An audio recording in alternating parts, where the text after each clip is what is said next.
এজন্য আমরা বলি রাদিতু বিল্লাহি রাব্বা, রব হিসেবে আল্লাহ তোমারে পেয়ে আমরা খুশি। এজন্য আমাদের ইবাদতের সব জায়গায় এই রবের নামের গুণগান আছে না নাই? আমরা যখন রুকুতে যাই আমরা পড়ি সুবহানা রাব্বিয়াল, আবার যখন আমরা সিজদায় যাই আমরা পড়ি সুবহানা রাব্বিয়াল আ'লা। রুকুতে গেলে সুবহানা রাব্বিয়াল আযীম, আবার যখন সিজদায় যাই তখন আমরা পড়ি সুবহানা রাব্বিয়াল আ'লা। আবার কবরের জীবন যখন আমরা শুরু করে দিব, কবরের প্রথম প্রশ্ন হবে তোমার রবের নাম কি? আমরা বলবো আল্লাহ আমারে রব, এই রবি আমার সব, দমে দমে তনু মনে তারি অনুভব। তোমার দুনিয়াতে আমি যেদিকে তাকাই, অথই নেয়ামতে ডুবে আছি সবাই। পাক পাখালির গানে শুনি তসবিহ কলো রব, তসবিহ কলো রব। আল্লাহ আমার রব, এই রবি আমার সব। সুবহানাল্লাহ, কি অসাধারণ কথামালা! আল্লাহ আমার রব, এই রবি আমার সব। আল্লাহ যদি আমার সাথে থাকে পৃথিবীর কোনো শক্তি আমার থামাতে পারবে না। চিল্লাবে না, ঠিক কিনা? আর এই রবকে যদি তুমি হারাও, রব যদি আমার বিপক্ষে চলে যায়, পৃথিবীর কোন শক্তি আমার কোন উপকার করতে পারবে না।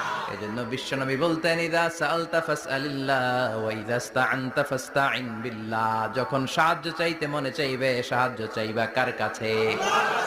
কিয়ামতের দৃশ্যটা কি রকম হবে, এর নকশা খুব সংক্ষিপ্ত পরিসরে মাত্র 11টা আয়াতে আল্লাহ তুলে ধরেছেন।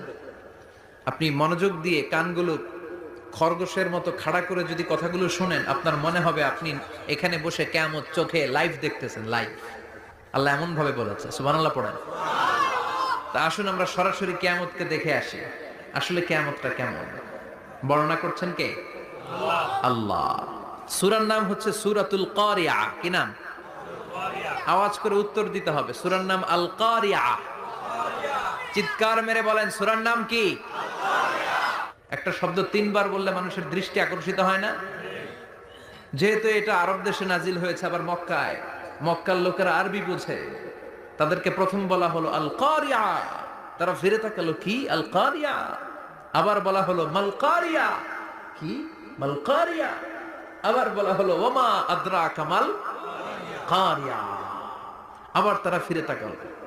দৃষ্টি আকর্ষণের জন্য আল্লাহ তাআলা 3 বার এই শব্দটা বলেছেন।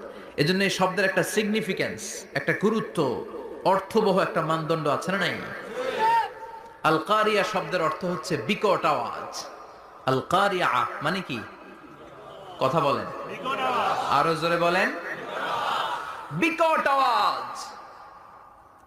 এই বিকট আওয়াজটা তৈরি করার জন্য আল্লাহ তাআলা একজন ফেরেশতা তৈরি করেছেন, যার নাম হচ্ছে ইসরাফিল।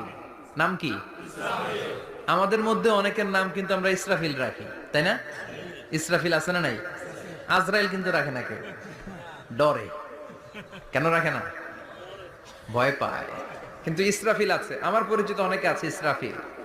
তো এই ফেরেশতার পা হচ্ছে জমিনের নিচে, মাথা হচ্ছে আকাশের উপরে। এই ফেরেশতার কাজ হচ্ছে ওই বিকট শব্দ তৈরি করা। উনি একটা সাইরেনের মধ্যে ফু দিবেন, হুইসেল দিবেন, ট্রাম্পেট। ওই ট্রাম্পিটে, ওই সাইরেনে, ওই হুইসেলে ফু দিলেই শুরু হয়ে যাবে আল কারিয়া। মাল ওমা আদরাকা মাল। এই ফেরেশতার দায়িত্বই হচ্ছে ওই বাঁশির মধ্যে ফু দেয়া। হুইসেল, সাইরেন, ট্রাম্পিট, আরবিতে এটাকে বলা হয় আসুর। ইদা নুফিখা ফিস সূরি নাফখা ওয়াহিদা।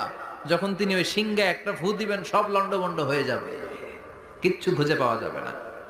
আল্লাহ ওনাকে তৈরি করেছেন শুধু এই হুইসেলের মধ্যে, বাঁশির মধ্যে 3টা ফু দেওয়ার জন্য। কয়টা?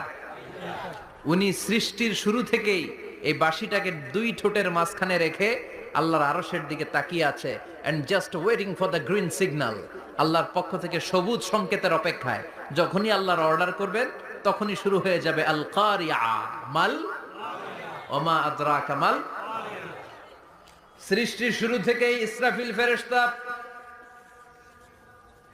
বিশাল সিংহাটাকে 2 ঠোঁটের মাঝখানে করে আরশের দিকে তাকিয়ে আছে, কখন আল্লাহ অর্ডার দিবে। অর্ডার দিতে দেরি, ফুৎকার দিতে দেরি নাই, ঠিক কি না? বিকট আওয়াজ। গগন বিদারী শব্দ, প্রচন্ড একটা সাউন্ড, জাইগান্টিক সাউন্ড, যে আওয়াজ, যে শব্দ কেউ শুনে নাই।